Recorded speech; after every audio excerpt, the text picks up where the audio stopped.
नमस्कार दोस्तों, Kuchaman defence academy के यूट्यूब चैनल पर आपका स्वागत है। अगली करीब में हम लोग चर्चा करने जा रहे हैं प्रायिकता नाम के चैप्टर की, जो एनडीए के आने वाले एग्जाम के हिसाब से बहुत ही इंपॉर्टेंट है। लगभग 4 से 5 क्वेश्चन आपका एनडीए में पूछा जाता है। तो आप हमसे जुड़े रहिए और ज़्यादा से ज़्यादा शेयर करते रहिए ताकि आपको इसका लाभ मिल सके, और अपने आसपास वाले बच्चे को भी इसके बारे में बताइए ताकि वो भी हमसे ज़्यादा से ज़्यादा जुड़ सके। तो आज आपके सेशन का शुरुआत करते हैं पहले क्वेश्चन से। आपका पहला क्वेश्चन है कि दो संख्या दिया है, पी और क्यू के बारे में बात कर रहा है। दो संख्या है पी और क्यू, जो आपका इस समुच्चय से लिया जाता है, समुच्चय का अवयव है। समुच्चय आपका दिया हुआ है जिसमें 4 अवयव है, 1 2 3 और 4।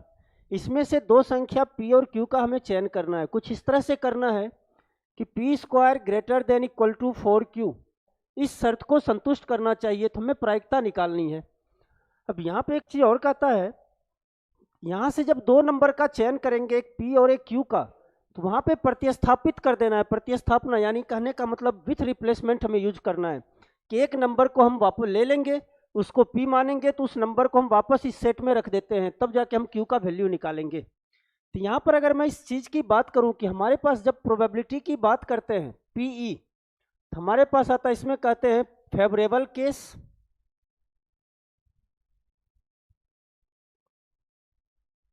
Upon total case. यहाँ पे इसको हम बोलते हैं घटना के अनुकूल स्थिति, अपॉन में लिखते हैं कुल स्थिति, टोटल केसेस, और अपने अंश में जाता है फेवरेबल केस यानी घटना के अनुकूल स्थिति। तो हम यहाँ पे चर्चा करने वाले हैं कि इस कंडीशन को सेटिस्फाई करने वाले कितने इवेंट हैं। अगर हम पी और क्यू का यहाँ से वैल्यू कंसीडर करें, तो अगर मैं मान लेते हैं पी का वैल्यू 1 है, पहला नंबर हम सेलेक्ट कर लें, तो उसके बाद जब सेलेक्ट कर लेंगे 1 को, तो हम वापस इस सेट में रख लेंगे। तो सेट में अपने पास 4 वैल्यू आएगा, 1 2 3 4, उसमें से हमें क्यू का सिलेक्शन करना है। पी का वैल्यू 1 अगर ले लूँ और क्यू का वैल्यू 1 2 3 4 में से कोई सा भी नंबर ले लूँ, किसी एक नंबर को लेके देखूँ, तो पी स्क्वायर का वैल्यू कभी भी greater than equal to 4q नहीं हो सकता, क्योंकि पी स्क्वायर का वैल्यू 1 होगा और क्यू में किसी भी एक वैल्यू को लूँ, अगर 1 को लेता हूँ तो 4 इंटू 1 4 हो जाएगा। तो 1 का square not greater than equal to 4, 1 का square not greater than equal to 8। P Q का वैल्यू कुछ भी रखूंगा तो इस कंडीशन को सेटिस्फाई नहीं करेगा। इसका मतलब पी का वैल्यू 1 और क्यू का वैल्यू, इनमें से कोई सा भी लेके ट्राई करें तो एक भी फेवरेबल केस नहीं होगा। तो यहाँ पे केस का वैल्यू आएगा 0। अगर इसी में हम पी का वैल्यू 2 ले लें और क्यू का वैल्यू अगर हम लेना चाहें तो क्यू का वैल्यू 1 करूं, तो पी का स्क्वायर हो जाएगा 4 और 4q। तो यहाँ पे लिखेंगे तो 2 का square greater than equal to 4 into Q का वैल्यू 1। तो 4 ग्रेटर देन इक्वल टू 4 होता है, ग्रेटर नहीं होता लेकिन इक्वल होता है। अगर मैं यहाँ पे क्यू का वैल्यू 2 कंसिडर करूँ तो पी का स्क्वायर 4 होगा, और यहाँ पे जैसे रखेंगे तो 4 इंटू 2 8 हो जाएगा। तो 4 not greater than equal to 8। तो यहाँ पर क्यू का वैल्यू हम 2 नहीं ले सकते हैं, लेकिन पी का वैल्यू 2 और क्यू का वैल्यू 1 लेंगे। तो यहाँ पर फेवरेबल केस अपना आएगा 1। अगर मैं पी का वैल्यू 3 कंसीडर करूँ तो क्यू का वैल्यू देखना चाहता हूँ क्या क्या ले सकते हैं। तो 3 का स्क्वायर होता है 9, 3 का स्क्वायर ग्रेटर होगा 4 इंटू 1 से। क्यू का वैल्यू अगर मैं 1 ले लूँ तो ये कंडीशन सेटिस्फाई है। 3 का square greater than equal to होगा 4 इंटू 2 से। दो केस, अगर मैं क्यू का वैल्यू यहाँ पर 3 कर दूँ तो 4 इंटू 3 12 हो जाएगा। 3 square not greater than equal to 12 होगा। यानी यहाँ पर आपका दो फेवरेबल केस है, क्यू का वैल्यू 1 ले सकते हैं और 2 ले सकते हैं। तो यहाँ पर आपका जब फेवरेबल केस आएगा तो ये 2 फेवरेबल केस होगा।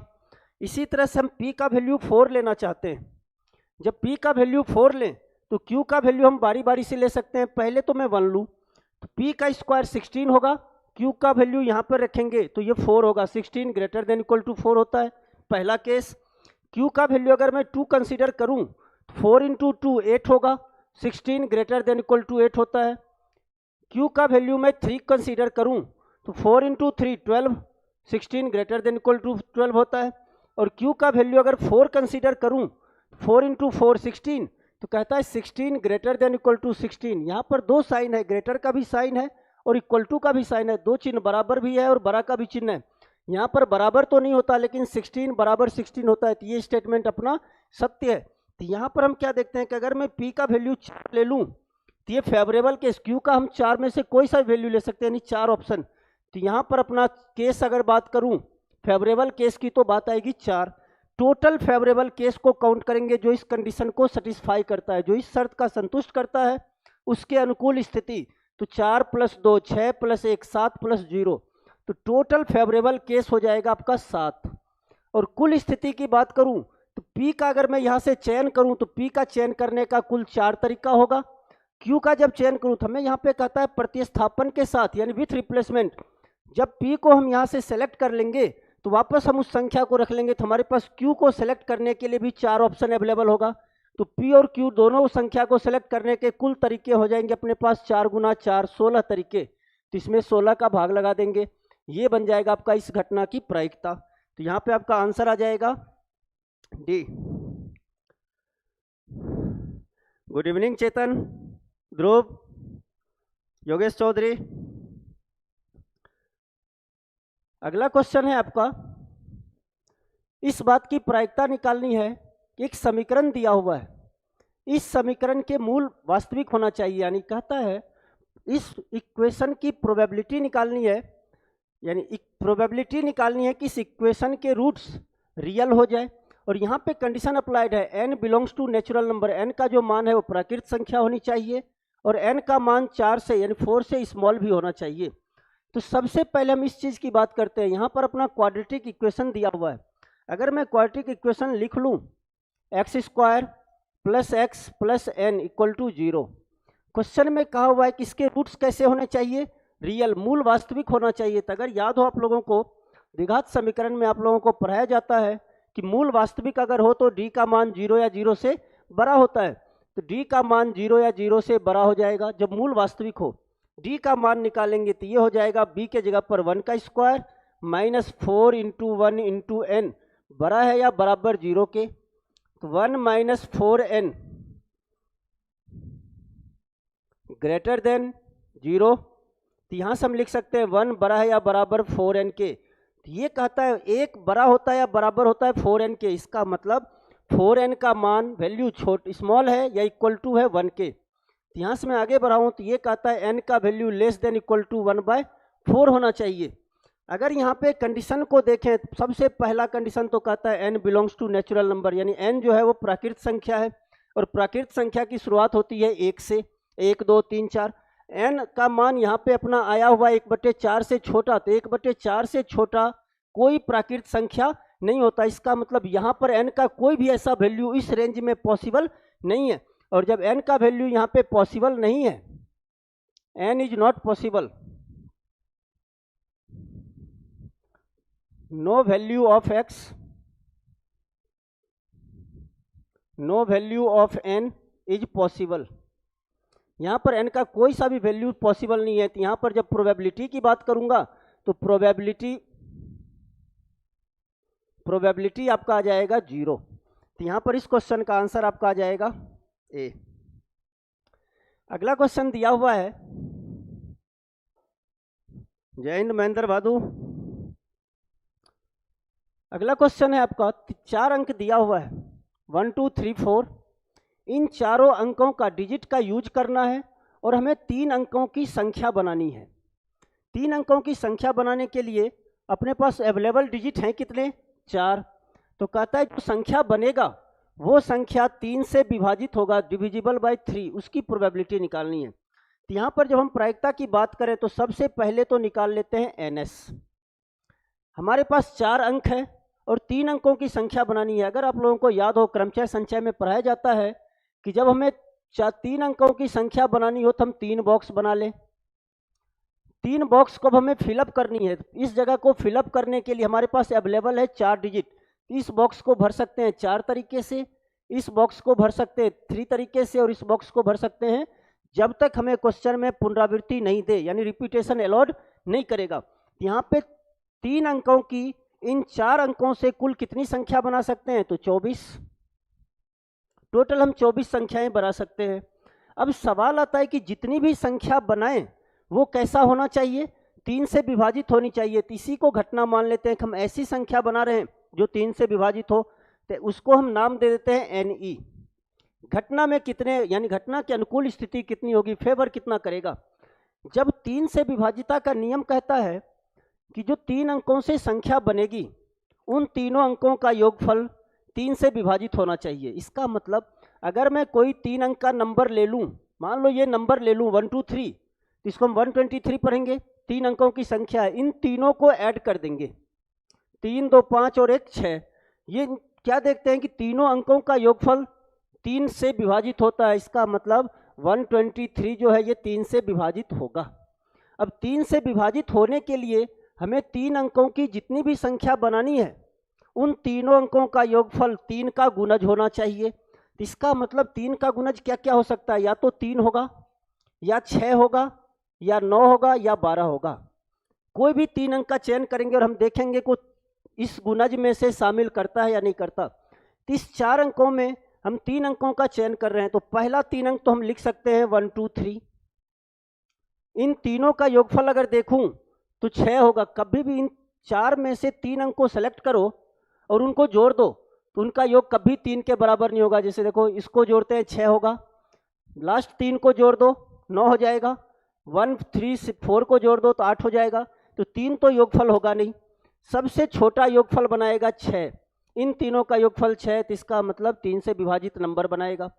दूसरा मैं ये ले सकता हूँ 2 3 4, जरा देखना 2 3 4, इन तीनों का योगफल कर दो, 4 3 7 और 2 9, इन तीनों का योगफल 9 है। इसका मतलब इससे जितनी भी संख्याएं बनेगी वो 3 का विभाजन कराएगा। अब सवाल आता है हमने ये 3 अंक का सिलेक्शन किया है, इन 3 अंकों से कितनी संख्या बन सकती है, तो टोटल संख्या बनेगी फैक्टोरियल 3, क्योंकि तीनों ही डिफरेंट नंबर है और 3 अंकों की संख्या बनानी है। इस 3 अंकों की भी बात करूं तो इस 3 अंकों से 3 अंकों की कुल फैक्टोरियल 3 संख्या बनाई जा सकती है। इससे जितनी भी संख्या बनेगी वो भी 3 से विभाजित होगा और इन तीनों अंकों से जितनी संख्या बनेगा वो भी 3 का विभाजन होगा। तो फेवरेबल केस में हम अगर बात करें तो फैक्टोरियल 3 प्लस फैक्टोरियल इन तीनों से बना वो भी 3 का विभाजन होगा और इन 3 अंकों से जितनी भी संख्या बनेगी वो भी होगा, या तो 1 2 3 से बनेगा या फिर 2 3 4 से बनेगा। और बीच में अगर या वाली स्थिति हो तो उसके लिए हम प्लस का यूज कर लेते हैं। फैक्टोरियल 3 का वैल्यू 6 होता है, प्लस फैक्टोरियल 3 का वैल्यू 6, 6 और 6 12। जब प्रायिकता निकालनी है तो प्रायिकता होता है फॉर्मूला NE/NS, तो ये आपका आ जाएगा 12/24 और आंसर आ जाएगा आपका 1/। इस घटना की प्रायिकता जो हो जाएगा वो आपका आंसर आएगा C। अगले क्वेश्चन की तरफ बढ़े। अगला क्वेश्चन है आपका, एक वितरक के पास 15 स्वर्ण मुद्राएं हैं, उनमें से 6 जाली है। तो कहता है एक व्यक्ति 15 स्वर्ण मुद्रा में से 4 रेंडमली सेलेक्ट करता है, तो क्या प्रायिकता है कि चुने गए सभी सिक्के जाली हैं। इसका मतलब है कि पहले तो 15 गोल्ड कॉइन्स दे रखा है, उसमें से अगर मैं डिफॉल्टर बात करूं काउंटरफिट्स की यानी जाली मुद्रा की, तो टोटल तो आपका 15 दिया है, टोटल 15 कॉइन है। उसमें से अगर जाली कॉइन की बात करूं, जाली कॉइन की बात करूं तो जाली कॉइन आपके हैं 6। हमें कहता है कि 15 में से कितनों का चयन किया गया, 4 का। तो हम बात करते हैं NS का। NS का मतलब होता है number of element in sample space, प्रतिदर्श समष्टि में उपस्थित अवयव की संख्या, या इसको मैं बोल सकता हूं कुल निशेष स्थिति या कुल स्थिति। कहता है 15 में से 4 का चयन करना है, तो 15 में से 4 के चयन करने का तरीका 15C4। अब आ जाते हैं घटना में उपस्थित अवयव की संख्या, यानी जो फेवर करेगा, फेवरेबल कंडीशन। तो यहाँ पे फेवरेबल करता है कि चुने गए सभी सिक्के कौन सा होना चाहिए, जाली होना चाहिए। अब जाली सिक्के का जो सिलेक्शन होगा वो जाली सिलेक्शन में से ही हो सकता है, दूसरे में से नहीं होगा। और जाली सिक्के हैं अपने पास कितने, तो 6 में से हम 4 का चयन कर लें, 6 में से कोई सा भी 4 आ जाओ वो सारे के सारे अपने जाली सिक्के होंगे। तो यहाँ पे 6 में से 4 को चयन करने का तरीका 6C4, PE निकालना है तो PE बराबर NE/NS, तो ये आ जाएगा आपका 6C4 अपॉन 15C4। फॉर्मूला लगाऊं तो ये मैं लिख सकता हूँ factorial 6 upon factorial 2 factorial 4 factorial 15 factorial 4 into factorial 11। Factorial 4 cut जाएगा। अगर मैं यहाँ पे खोलना चाहूँ तो मैं लिख सकता हूँ 6 into 5 into 4 into 3 upon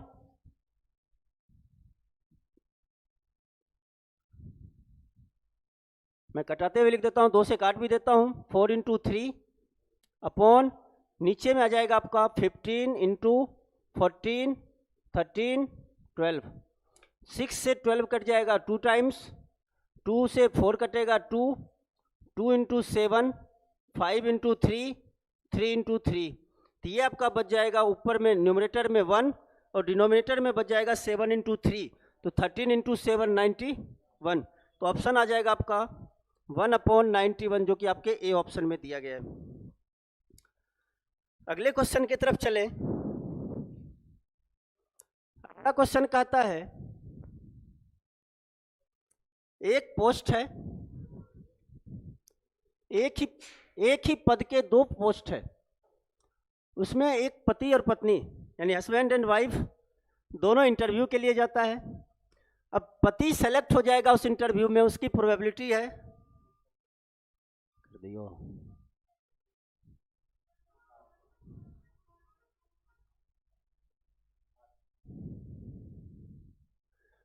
husband के सिलेक्शन की प्रोबेबिलिटी है 1/7 एंड वाइफ के सिलेक्शन की प्रोबेबिलिटी है 1/5।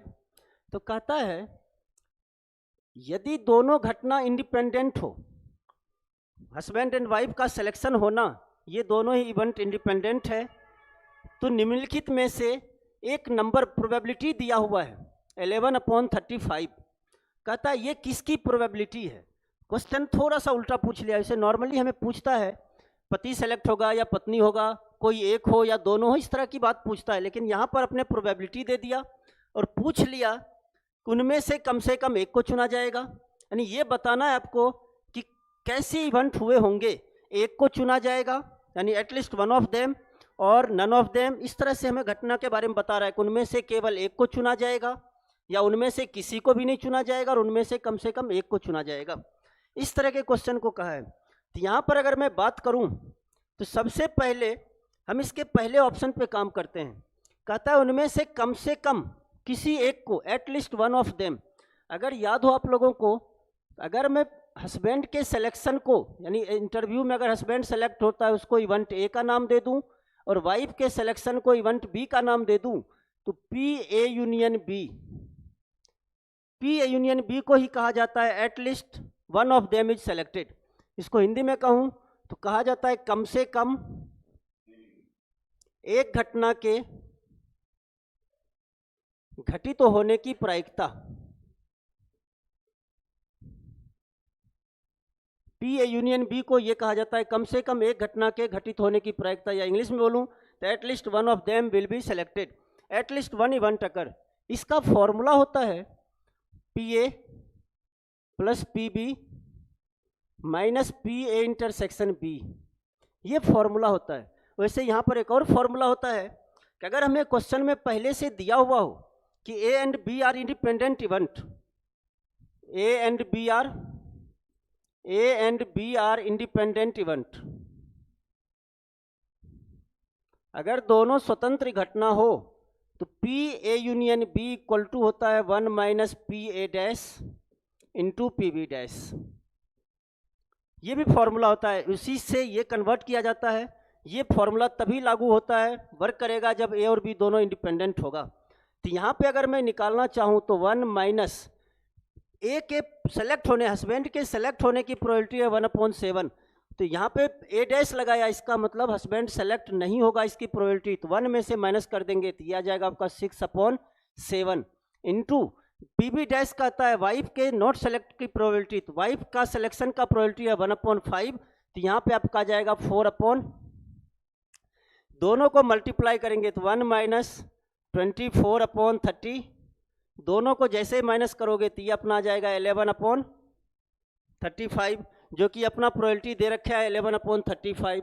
तो यहाँ से मैं कह सकता हूँ कि इस क्वेश्चन में उसने कहा हुआ है कि किसी none of at least one of them is selected, इसकी प्रोबेबिलिटी आपका दिया हुआ था कि उनमें से पति और पत्नी में से दोनों में से कम एक सेलेक्ट हो जाएगा उस इंटरव्यू में। तो यहाँ पे आपका आंसर अगर करूँ तो आंसर आ जाएगा ए। अगला क्वेश्चन है, दो बालक है और दो बालिकाएं हैं, यानी 2 बॉयज एंड 2 गर्ल्स है। उसमें हमें एक समूह में, यानी 2 बॉय और 2 गर्ल्स है टोटल, उसमें से हमें 3 मेंबर्स की एक कमेटी बनानी है। इसमें कहता है कि इस बात की प्रायिकता प्रोबेबिलिटी निकालनी है कि इस कमेटी में 2 बॉयज एंड 1 गर्ल्स होगा। तो अगर मैं यहाँ पे एनएस की बात करूँ तो हमें कमेटी बनानी है 3 मेंबर्स की, और टोटल हमें दिया हुआ है मेंबर कितने, 2 बालक और 2 बालिकाएं, यानी टोटल 4 मेंबर दिए हुए हैं। 4 में से हमें 3 की टीम बनानी है, तो 4 में से 3 को सेलेक्ट कर ले, 4C3। अब हम इवेंट की बात करेंगे तो इवेंट में कहता है कि 2 तो बॉयज होना चाहिए और 1 गर्ल्स होना चाहिए। तो बॉयज का सिलेक्शन बॉयज में से हो जाएगा। तो NE की बात करूं तो 2 बॉयज है, इसमें से 2 का सिलेक्शन, इनटू 1 गर्ल्स का सिलेक्शन करना है तो 2 गर्ल्स में से 1 का सिलेक्शन। अगर मैं 2C2 का मान निकालूं तो ये 1 हो जाएगा, और 2C1 का वैल्यू निकालूं तो ये 2 हो जाएगा। तो 1 × 2 2, 4C3 का वैल्यू अपना 4 होता है। P निकालूं तो P होता है NE/NS, NE का वैल्यू 2 अपॉन में 4, तो 2 से 4 कैंसिल आउट हो जाएगा, 1/, तो अपना ये आंसर आ जाएगा D। अगले क्वेश्चन की तरफ चलें। अगला क्वेश्चन है अपना कि एक कंटेनर है, उसमें 8 रेड गेंद और 5 सफ़ेद है। उनमें से 3 गेंद निकाले जाते हैं, यानी टोटल हमारे पास अगर बात करूं बॉल की तो टोटल बॉल है 13, उनमें से 3 बॉल को निकाला जाता है। तो अगर मैं NS निकालूं तो NS का वैल्यू हो जाएगा 13C3। 13 बॉल में से, यानी 13 गेंद में से 3 गेंद का हमने चयन कर लिया। तो कहता है तब दोनों रंग के गेंद निकाले जाने की प्रायिकता, यानी जो 3 गेंद हम लेंगे उन तीनों में से दोनों रंग के गेंद होने चाहिए। तो दोनों रंग के गेंद का मतलब है लाल और सफ़ेद दोनों बॉल होना चाहिए आपका। अब लाल और सफ़ेद की अगर बात करूं तो यहाँ पर बॉल हमने 3 ही निकाले हैं, तो इसका मतलब अगर 2 रेड होगा तो 1 बॉल वाइट का होगा, या फिर ऐसा हो सकता है 2 वाइट का होगा और 1 रेड का होगा, यानी यहाँ पर 2 अलग अलग स्थिति है और उसके बीच में और लग जाएगा 2 रेड और 1 वाइट, या फिर 2 वाइट और 1 रेड हो जाएगा। तो यहाँ पे अगर मैं NE की बात करूँ तो पहले ऑप्शन पे चलें तो 2 रेड, 8 में से 2 रेड चाहिए तो 8C2। यहाँ पर हमें 3 बॉल लेना है, तो अगर 2 रेड लिखा तो इस दोनों वर्ड के बीच में क्या आना चाहिए, एंड आएगा, क्योंकि 2 और 1 मिलके 2 एंड 1 मिलके 3 होता है, 2 और 1 मिलके 3 नहीं होगा। तो 8C2 जब 2 रेड बॉल को लिया तो हमें 1 सफ़ेद चाहिए, और एंड जब आए तो वहाँ पर हम मल्टीप्लाई करते हैं 5C1 प्लस, क्योंकि हमें बीच में दोनों ऑप्शन के बीच में और है तो और के लिए हम प्लस यूज करते हैं। फिर हमें चाहिए 2 वाइट, तो 2 वाइट आएगा 5 में से, तो 5C2 इंटू रेड में से 1 आएगा तो 8C1।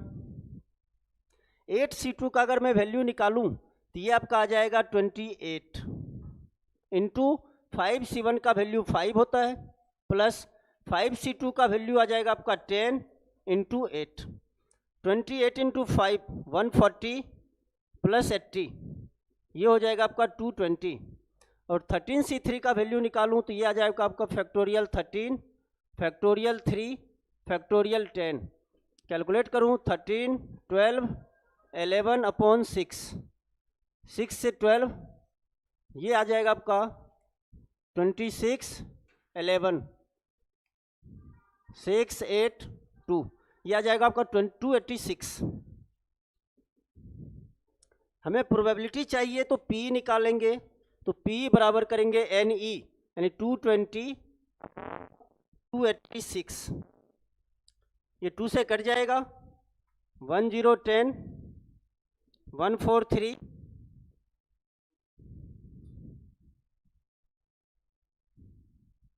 ये 11 से कट जाएगा, 11 इंटू 10 110, ये भी 11 से कट जाएगा, 11 इंटू 1 11, 11 इंटू 3, तो आंसर आ जाएगा 10/13। ये आपका आंसर बन जाएगा, जो कि आपके आंसर डी में दिया हुआ है। अगले क्वेश्चन की तरफ चलें। अगला क्वेश्चन आपका ये दिया है, एक लॉटरी है जिसमें 10 टिकट्स हैं, सब पे नंबरिंग किया हुआ है 1 to 10। उसमें से दो टिकट निकाले जाते हैं अपने, 2 टिकट्स आर ड्रॉन। तो कहता है क्या प्रायिकता है कि दोनों निकाले गए टिकट अभाज्य संख्या हो। तो सबसे पहले अगर मैं NS की बात करूं, अपने पास टोटल टिकट हैं 10 में से 10 टिकट में से हमें निकालने कितने को है, 2 को। तो 10 टिकट में से 2 टिकट को निकालने का कुल तरीका 10C। इसका वैल्यू अगर मैं निकालूं तो ये आपका आ जाएगा 45। अब हमें जो कहता है जो दोनों टिकट निकाले वो दोनों ही टिकट कैसा होना चाहिए, तो अभाज्य संख्या यानी प्राइम नंबर होना चाहिए। तो प्राइम नंबर का सिलेक्शन जो होगा वो प्राइम नंबर में से होगा। तो 1 to 10 के बीच में जितने भी प्राइम नंबर है सबको मैं लिख लेता हूँ। प्राइम नंबर है 2, 3, 5, 7, बस यही अपने प्राइम नंबर है। 1 और 10 के बीच में बस सिर्फ 4 प्राइम नंबर आते हैं। इन 4 में से किसी 2 का चयन कर लें तो 2 नंबर जो आएगा वो दोनों ही प्राइम नंबर होगा। तो इन 4 में से 2 नंबर के सिलेक्शन का कुल तरीका 4C2। वैल्यू निकालें तो इसका वैल्यू आ जाएगा आपका 6। PE बराबर NE/NS, 6/45, 3 से कैंसिल आउट होगा 2, 15। तो आंसर आ जाएगा आपका 2/51। आपके आंसर C में दिया हुआ है। अगले क्वेश्चन की तरफ चलें। अगला क्वेश्चन है आपका, कहता है एक मैच है। अब यहाँ पर इंडिया टॉस विन करता है तो मैच भी विनिंग होगा, मैच विन करेगा, उसकी प्रोबेबिलिटी है, टॉस विनिंग की प्रोबेबिलिटी है 3/4। तो अगर मैं टॉस विनिंग, दो चीज़ें हैं, टॉस विन भी कर सकता है और टॉस को लूज भी कर सकता है। Winning the toss of India, India के टॉस विन करने की प्रोबेबिलिटी है 3/4। यहाँ पे कंडीशन अप्लाई, कहता है if India win the toss then winning probability of winning the match is 4/5। कहता है कि अगर इंडिया टॉस जीत जाता है तो उसके मैच जीतने की प्रोबेबिलिटी है 4/5, और अगर टॉस हार जाता है तो उसके जीतने की प्रायिकता है 1/2। तो कहता है भारत के विजय होने की संभावना, यानी भारत के इंडिया के मैच विनिंग की प्रोबेबिलिटी। यहाँ पे मैं 2 इवेंट को मान लेता हूँ, एक तो मान लेता हूँ E1 और एक मान लेता हूँ E2। E1 को मैं मान लेता हूँ, ये मैच को E1 इवेंट को मानता हूँ winning the toss, winning the toss. 2 को मैं मान लेता हूँ लॉजिंग द टॉस। दो इवेंट मैंने मान लिया, एक को E1 नाम दे दिया और दूसरे को E2 दे दिया। पहले इवेंट को मैंने मान लिया कि ये टॉस विन करता है और E2 इवेंट को बता दिया कि ये टॉस को लूज करता है, इसकी इवेंट की प्रोबेबिलिटी इवेंट को रिप्रेजेंट करता है। दोनों की प्रोबेबिलिटी मैं निकालना चाहता हूं। तो टॉस विनिंग की प्रोबेबिलिटी है 4, तो टॉस को लूज करने की प्रोबेबिलिटी बन जाएगा 1/4, क्योंकि टॉस दो ही चीज होता है, टॉस या तो विन करेगा या लूज करेगा, और दोनों की प्रोबेबिलिटी मिलके 1 के बराबर होता है। टॉस जीतने की प्रोबेबिलिटी है 3/4, तो हारने की प्रोबेबिलिटी हो जाएगा 1/4। अब यहाँ पे एक चीज, नया चीज आया हुआ है, मैच विनिंग। तो मैं एक इवेंट मान लेता हूं A, इसमें वो मैच विन करता है। किसी भी मैच को जीतने की घटना को रिप्रेजेंट करता है ए इवेंट। तो हमें इसी की प्रोबेबिलिटी निकालनी है, यानी PA निकालना है। इसमें एक और चीज दिया है कि अगर टॉस जीतता है, इसका मतलब इसके बारे में हमें पहले से पता है, इस चीज को हमें पहले से गिवन है। और अगर आपको याद हो किसी इवेंट की जानकारी हमें पहले से हो तो वहां पर हम लोग कंडीशनल प्रोबेबिलिटी की पढ़ाई करते हैं, कंडीशनल प्रोबेबिलिटी पढ़ते हैं। तो यहाँ पर क्वेश्चन में दिया है कि PA/E1 मैच विन की प्रोबेबिलिटी, जब हमें यह पता है कि इंडिया टॉस जीता है, E1 को हमने रिप्रेजेंट किया था विनिंग टॉस से, तो टॉस जब जीतता है तो इंडिया के मैच विन करने की प्रोबेबिलिटी है 4/5। मैच विन करने की प्रोबेबिलिटी जब इंडिया टॉस हार जाता है तो उसकी प्रोबेबिलिटी दिया हुआ है अपने क्वेश्चन में हाफ। हमें पता लगाना है PA का मान, यानी मैच विनिंग की प्रोबेबिलिटी निकालना है। अगर आपने पढ़ा हो, एक नाम आया था आप लोगों के लिए, संपूर्ण प्रायिकता का प्रमेय, टोटल प्रोबेबिलिटी थ्योरम।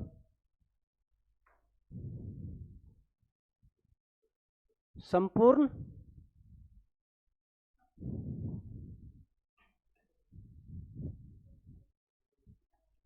एक ना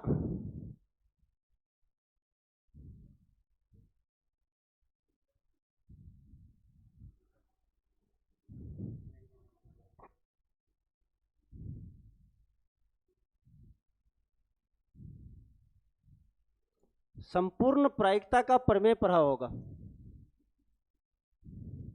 संपूर्ण प्रायिकता का प्रमेय जिसको हम टोटल प्रोबेबिलिटी थ्योरम बोलते हैं, वहां पर आपने पढ़ा होगा P A equal to P E one into P A upon E one plus P E two into P A upon E two.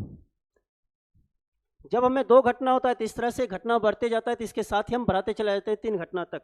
तो यहाँ पर अगर मैं पी ए की बात करूँ तो यहाँ पे मैं लिखूंगा P E one A upon E one plus P E two into P A upon E two. तो यहाँ से आपका मैच विन करने की प्रोबेबिलिटी निकलेगा। दोनों का वैल्यू दिया है, पी ई वन का value 3/4 into P A upon E one का value 4/5 plus P E two 1/4 P A upon E two 1/2। 4 से 4 कैंसिल आउट हो जाएगा, तो ये बचाएगा 3/5 प्लस 1/8। एलसीएम ले लेंगे तो 40, 8 इंटू 3 24 प्लस 5, तो ये आपका बन जाएगा 29/40। तो यहाँ से आंसर को अगर देखूँ तो आपके ऑप्शन डी में दिया हुआ है। अगला क्वेश्चन है, अगर चाहो तो आप लोग कोशिश कर सकते हो, बहुत ही आसान क्वेश्चन है। 1 मिनट का टाइम है आप लोगों के लिए।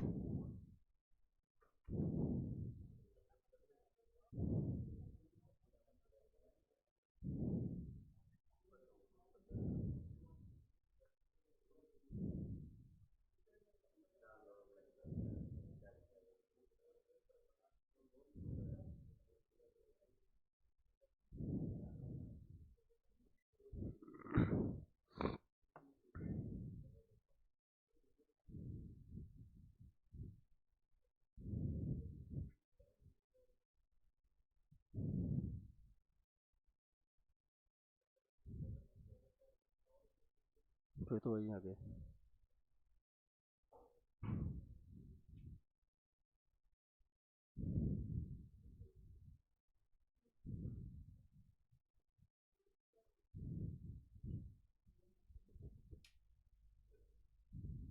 आज यहाँ पे हम बात करते हैं। क्वेश्चन कहता है एक डब्बे में 10 पर्चियाँ हैं, यानी पर्ची को चिट कहते हैं, 10 चिट है, नंबरिंग किया हुआ है 0 to 9। तो कहता है एक चिट को हम निकाल रहे हैं, ड्रॉ कर रहे हैं और एक साइड में रख देते हैं। बाकी पर्चियों में से जब एक चिट यहाँ से हम निकालेंगे तो इसमें टोटल 9 बचेगा। उसमें से एक दूसरी चिट को निकाला जाता है, तो दूसरी पर्ची के 9 होने की प्रोबेबिलिटी। अब जब हम पहली पर्ची को निकालेंगे, पहले चिट्स को निकालेंगे, तो इसमें 2 चीज़ें हो सकता है, या तो 9 आएगा या 9 नहीं आएगा। तो यहाँ पर मैं पहले इवेंट एक को मान लेता हूँ E1 और दूसरे को मान लेता हूँ। इसका मतलब है फर्स्ट चिट जो हमने ड्रॉ किया, फर्स्ट चिट में 9 आए, और सेकेंड चिट जो मैंने ड्रॉ किया, फर्स्ट चिट ड्रॉ किया उसमें 9 आए, और ये भी रिप्रेजेंट कर रहा है फर्स्ट चिट को ही, और उसमें ये दिखाएगा नॉट 9। जो पहला पर्ची हमने निकाला उस पर्ची पे 9 का आना E1 दिखा रहा है, और पहली पर्ची जो हमने निकाला उस पर 9 का नहीं आना वो E2 को रिप्रेजेंट करेगा। अगर मैं इसकी प्रोबेबिलिटी निकालूं PE1, तो ये कहता है कि जो पहला चिट हमने यहाँ से निकाला वो 9 आए, तो यहाँ से 9 को निकालने का कितना तरीका, एक तरीका, तो ये टोटल हो जाएगा इसकी प्रोबेबिलिटी 1/10। अगर मैं PE2 की बात करूं, कहता है जो पहला चिट निकाला था उसमें 9 नहीं आए, तो जब 9 नहीं आएगा तो यहाँ पर आपका आ जाएगा 9/10, क्योंकि यहाँ पर अपने पास टोटल 10 पर्ची है। फिर कहता है कि हमने दूसरी पर्ची निकाला है, तो जब दूसरी पर्ची निकाला तो यहाँ पर मैं एक इवेंट मान लेता हूँ E, जो रिप्रेजेंट करेगा सेकेंड चिट को, सेकेंड चिट को रिप्रेजेंट करेगा, और उसमें वो दिखाएगा कि 9 आया है। दूसरी पर्ची जो निकाला गया है वो दिखाएगा कि यहाँ पर जो आया दूसरी पर्ची में वो 9 दिखाएगा। तो यहाँ पर अगर मैं बात करूँ, हमें निकालना है पीई का वैल्यू। यहाँ पर एक खास चीज दिया हुआ है, जब पीई निकालें तो हम फॉर्मूला लिख सकते हैं संपूर्ण प्रायिकता के प्रमेय से, Pe1 into Pe2 upon E1 E upon E1 plus Pe2 into Pe upon E2।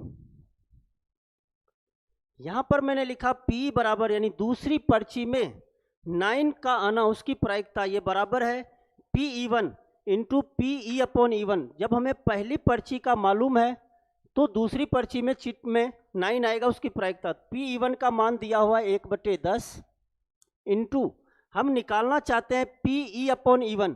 तो यहाँ पे अगर मैं Pe अपॉन E1 की बात करूँ, Pe अपॉन E1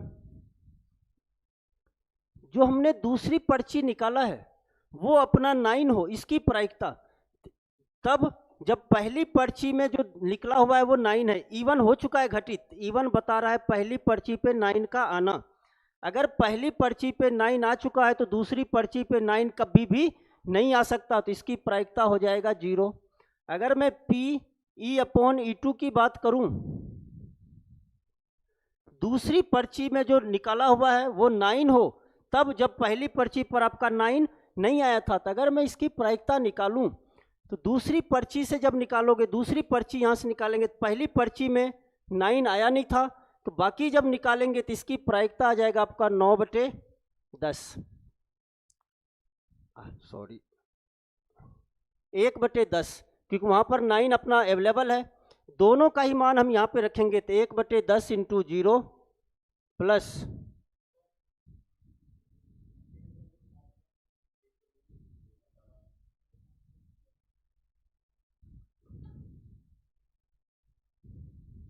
यहाँ पर आपका आ जाएगा 1/9।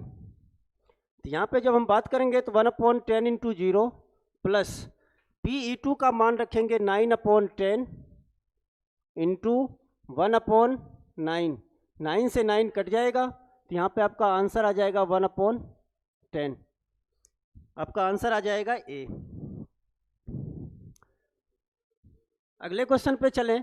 अगला क्वेश्चन है, एक थैले में 3 सफ़ेद और 2 काली गेंद है, दूसरे थैले में 5 सफ़ेद एंड 3 ब्लैक बॉल है। कहता है यदि एक थैले को यादृच्छिक चुना जाता है, यहाँ पर थैले का सिलेक्शन होता है रेंडमली। अब 2 थैले हैं तो दोनों का 50-50 चांस है। तो अगर मैं E1 को पहले थैले से रिप्रेजेंट करूँ, फर्स्ट बैग E1 को रिप्रेजेंट करता है, और E2 से रिप्रेजेंट कर दूँ सेकेंड बैग को। अगर मैं Pe1 निकालूं तो दोनों बैग का 50-50% चांस है, Pe2 हाफ। कहता है यदि एक थैले को रेंडमली सेलेक्ट करते हैं और उसमें से एक गेंद निकाली जाती है तो गेंद के सफ़ेद होने की प्रायिकता। तो यहाँ पर अगर मैं गेंद के सफ़ेद होने की प्रायिकता निकालूं, E को मैं मान लेता हूँ गेंद के सफ़ेद होने को रिप्रेजेंट करता है। जो सेलेक्टेड बॉल है वो वाइट होगा, इसको रिप्रेजेंट करेगा E। मैं निकालना चाहता हूँ यहाँ पे Pe अपॉन E1। इसका मतलब है जो बॉल सेलेक्ट हुआ वो वाइट बॉल होगा जब हम पहले बैग को सेलेक्ट कर रहे हैं। तो पहले बैग को जब सेलेक्ट करेंगे तो यहाँ से वाइट बॉल निकालने की प्रोबेबिलिटी 3/5। Pe अपॉन E2 निकालना चाहते हैं। ये कहता है जो बॉल निकाले हमने वो वाइट हो, उसकी प्रोबेबिलिटी जब सेकेंड बैग को सेलेक्ट किए हैं, तो यहाँ पर आपका आ जाएगा 5/8। तो हमें कहता है कि गेंद के सफ़ेद होने की प्रायिकता निकालना है, इसका मतलब Pe का वैल्यू चाहिए। तो यहाँ भी आपका वही संपूर्ण प्रायिकता का प्रमेय यूज हो जाएगा। तो Pe1 इसको हम गुना कर लेंगे इसके साथ, तो ये बन जाएगा आपका 1/2 इंटू 3/5 प्लस 1/2 इंटू 5/8। तो ये आपका बन जाएगा 1/2 3/5 प्लस 5/8। एलसीएम ले लें तो 1/2 ये हो जाएगा 40 8 इंटू 3 24 प्लस 25 49 अपॉन 80। ये आपका आंसर दे देगा बी। अगले क्वेश्चन की तरफ आए। अगला क्वेश्चन है, एक बहुवैकल्पिक परीक्षा में 5 प्रश्न है, यानी टोटल नंबर ऑफ क्वेश्चन 5 है, और एवरी क्वेश्चन में 3 ऑप्शन है, 3 ऑप्शनल आंसर है, ए बी सी करके ऑप्शन है। इनमें से केवल एक ही सही है, स्वाभाविक है, एक ऑप्शन ऑब्जेक्ट सही होगा ऑप्शन। एक विद्यार्थी द्वारा केवल अनुमान से 4 या उससे अधिक प्रश्नों के उत्तर देने की प्रायिकता निकालना है। यानी अब जो बच्चा है क्वेश्चन में देखो, उसको कुछ आता नहीं है, सबका अंदाजा ही लगाता है।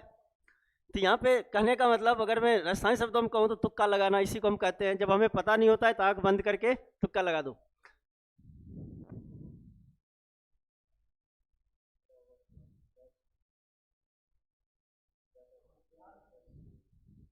यहाँ पर अगर मैं कहूँ, कहता है टोटल नंबर ऑफ क्वेश्चन है 5, मैं n का मान ले लूँ 5।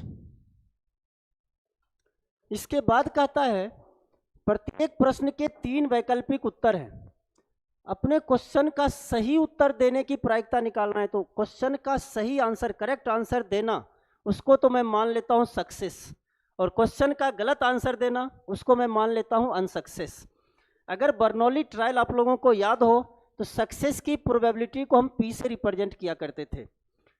एक क्वेश्चन के 3 ऑप्शन है, इसका मतलब तीनों का चांस बराबर है, 33% है। तब एक क्वेश्चन में जो एक ऑप्शन सही है करेक्ट आंसर देने के, तो ऑप्शन तो एक ही सही है, और हमारे पास ऑप्शन है कितने, 3। तो पी की प्रोबेबिलिटी आ जाएगा यानी 1/3, सक्सेस की प्रोबेबिलिटी 1/3। तो यहाँ से हम क्यू का वैल्यू निकाल सकते हैं। क्यू होता है 1 minus P, that means 2/। Question में कहता है 4 या उससे अधिक, यानी कम से कम, इसको हम कह सकते हैं एटलीस्ट 4 और मोर, एटलीस्ट 4 क्वेश्चन का आंसर वो करेक्ट दे। इसका मतलब है P X greater than equal to 4, इसका वैल्यू चाहिए था। अगर याद हो तो इसको हम लोग ऐसे निकालते थे, P X equal to 4 plus P X equal to 5। 4 से 4 या 4 से ज़्यादा, इसका मतलब या तो 4 क्वेश्चन सही कर लेगा या 5 क्वेश्चन सही करेगा। तो इसका वैल्यू अगर मैं निकालूं तो 5C4 1/3 का पावर 4 इंटू 2/3 प्लस यहाँ पे आ जाएगा आपका 5C5 1/3 का पावर 5। 5C4 का वैल्यू 5, यहाँ पे आपका जाएगा 1/3 का पावर 4, और एक नीचे में 3 पहले से भी है, तो ये बन जाएगा 2/3 to the power 5 plus 5C5 का वैल्यू 1, ये 1/3 टू द पावर, ये दोनों मल्टीप्लाई कर लेंगे 10, एलसीएम हो जाएगा आपका 3 टू द पावर 5, तो 10 प्लस 1, तो ये आंसर आ जाएगा आपका 11/3 टू द पावर, यही आपका आंसर आएगा। तो यहाँ पे आपका ऑप्शन दिया हुआ है सी।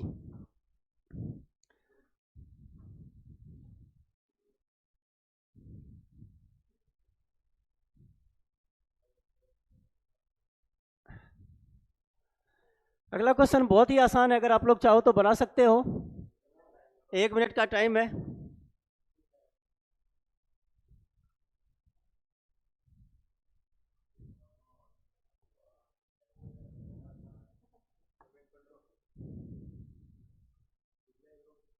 रिप्लाई क्या करूं? थैंक यू नैना, शाहबाज, कंचन रनवा, नवीन।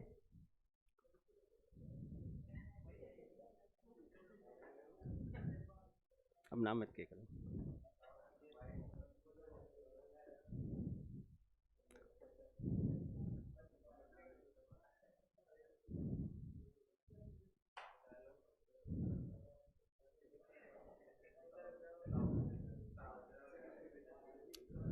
देखो क्वेश्चन देखो, यहाँ पे अगर मैं बात करूँ तो टोटल ट्रक है 10, उस 10 ट्रक में से 5 ट्रक जो है स्टैंडर्ड इमिशन स्टैंडर्ड यानी उत्सर्जन माप को, यानी उत्सर्जन मानक को पूरा नहीं करता, वहाँ पर धुआं जो निकलता है उसका फॉलो नहीं करता, कई सारे रूल है।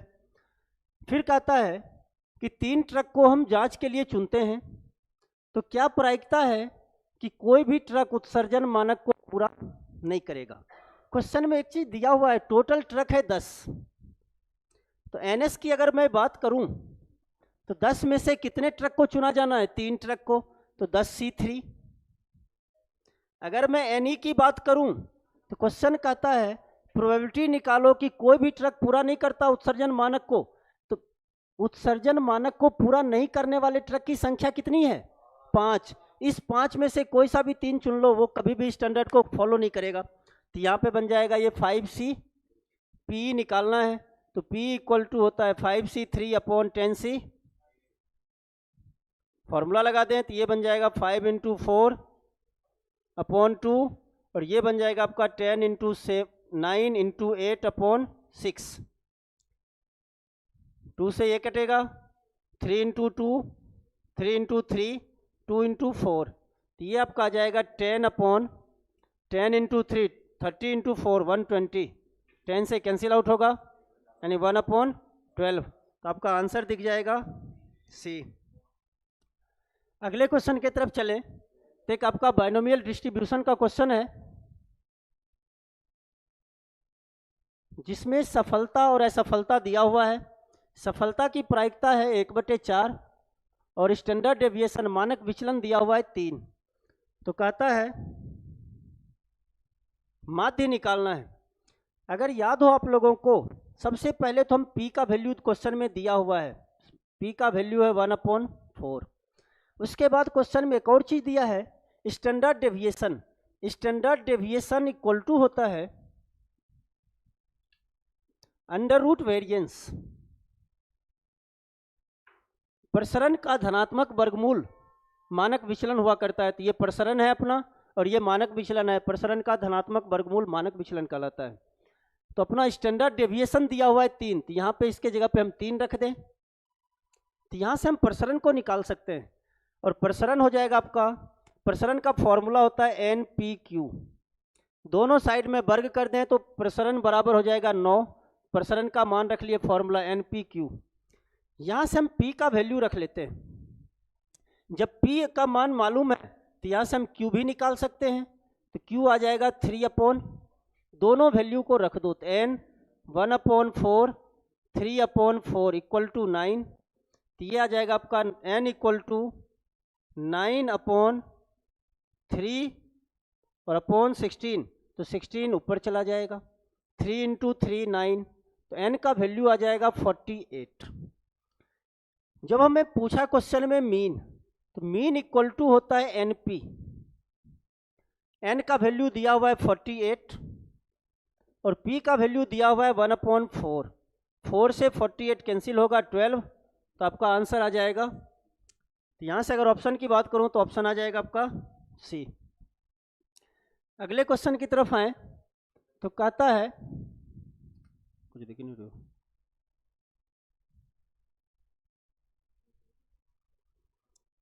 बिल्कुल सही सहवाज, आलोक, थैंक यू।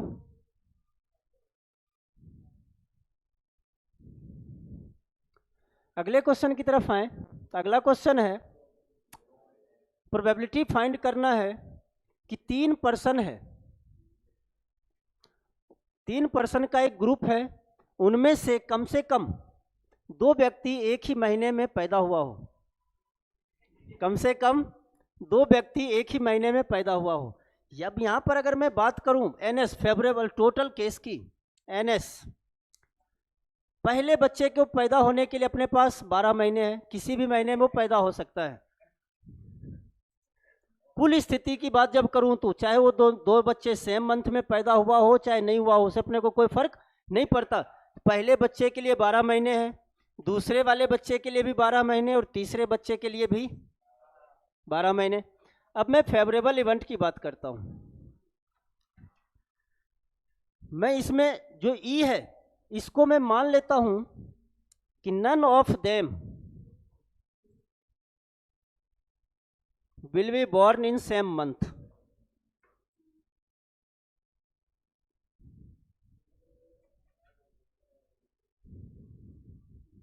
यानी 3 में से कोई भी बच्चा एक ही मंथ में, समान मंथ में पैदा, none of them will be born in same month. तीनों में से कोई भी, यानी दो, जब भी बात करेंगे तो दो बच्चे के एक महीने में पैदा होने की होगा, तो इनमें से कोई भी एक मंथ में, सेम मंथ में पैदा नहीं हुआ हो। तो अगर मैं पहले की बात करूं, पहले वाले के लिए तो 12 ऑप्शन है, पैदा हो सकता है। अब दूसरा बच्चा इसमें पैदा नहीं होना चाहिए क्योंकि दो बच्चे हैं, तब सेम मंथ में पैदा हो जाएगा। तब दूसरे बच्चे की बात करूं तो उसके लिए अपने पास 11 ऑप्शन है, और तीसरे बच्चे के लिए ऑप्शन है अपने पास 10। ये तो हो गया कि कोई भी बच्चा एक मंथ में पैदा। तो अगर मैं पीई निकालूं तो ये हो जाएगा 12 गुना 11 गुना 10 बटे 12 गुना 12, 12 से 12 कट जाएगा, 5 6, ये आ जाएगा आपका 55 बटे 72।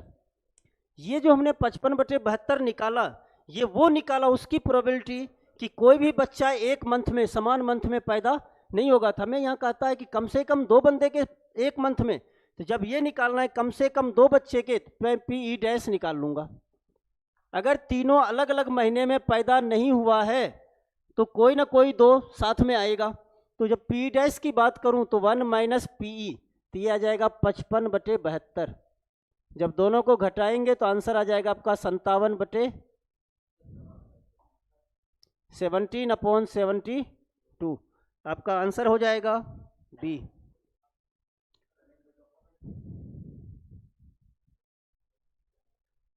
Thank you MK gaming. Abhay Chaudhary.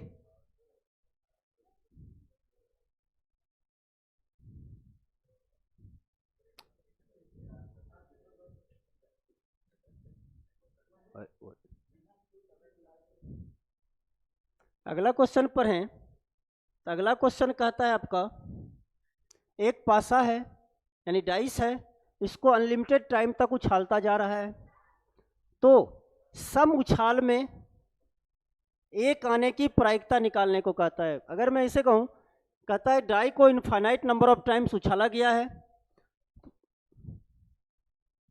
तब कहता है in any even number of tosses what is the probability of coming one. एक आने की प्रायिकता कहता है, और वो भी उसमें फिक्स किया हुआ है कि सम उछाल में आए।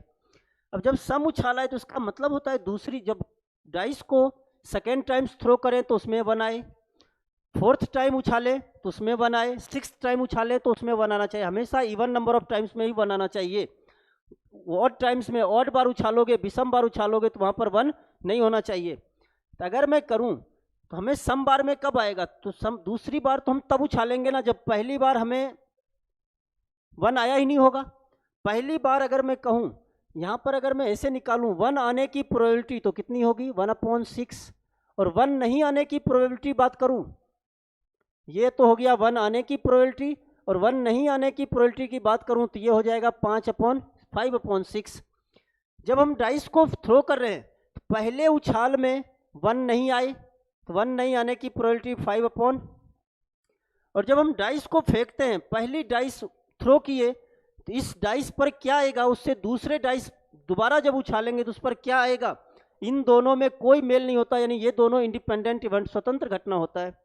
पहले डाइस पर अगर एक बार फेंका डाइस को फर्स्ट टाइम तो नहीं आया, दोबारा हमें वन आ जाए तो यहाँ पे आ जाएगा 1/।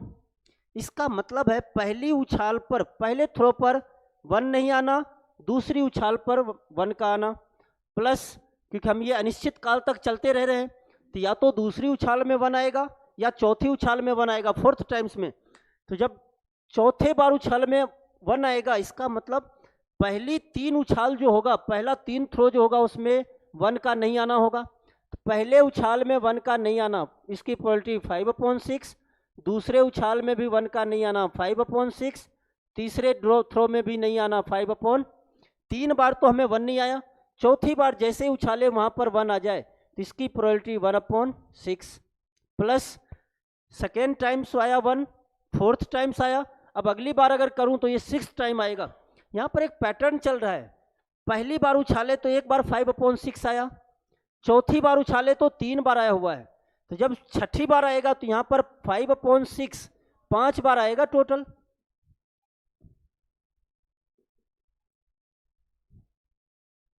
इंटू 1/6 प्लस डॉट डॉट, ये चलता रहेगा और इनफाइनाइट काल तक चलता रहेगा, second, fourth, sixth, 8th time. इसको अगर मैं लिखूं थोड़ा सा तो ऐसे लिख सकता हूँ 5/6 1/6 प्लस 5/6 का होल क्यूब इंटू 1/6 प्लस 5/6 का power 5 into 1/6 plus dot dot up to infinite तक। अगर इस सीरीज को ध्यान से देखो तो ये सीरीज आपका जीपी में है, इन्फाइनाइट टर्म की जीपी है, क्योंकि इसमें इससे डिवाइड कर दो तो ये बचाएगा 5/6 का होल स्क्वायर, इसमें इसको डिवाइड कर दो तो ये भी बचाएगा 5/6 का। तो जीपी के इन्फाइनाइट टर्म का सम फॉर्मूला होता है ए, इसका मतलब 5/36 अपॉन 1 माइनस आर, आर का वैल्यू रेशियो है तो ये आ जाएगा 5/6 का स्क्वायर, दैट मीन्स 25/30। तो यहाँ पे एलसीएम लेके करें तो 5/36 अपॉन ये हो जाएगा आपका 11/36, 36 कैंसिल आउट हो जाएगा, तो आंसर आ जाएगा आपका 5 तो यहाँ से आंसर की बात करूँ तो आंसर आपका आ जाएगा। आज का क्लास दोस्तों यहीं पर, तो जय हिंद। आप लोग हमसे जुड़े रहिए और ज़्यादा से ज़्यादा शेयर करते रहिए ताकि आपको इसका फ़ायदा मिले, और इसी तरह से हम लोग आपके लिए अच्छे अच्छे क्वेश्चंस का कलेक्शन लाते रहें, और हो सकता है आपका जल्द ही इंग्लिश और जीके का भी क्लास ऑर्गेनाइज कर दिया जाएगा। Thank you.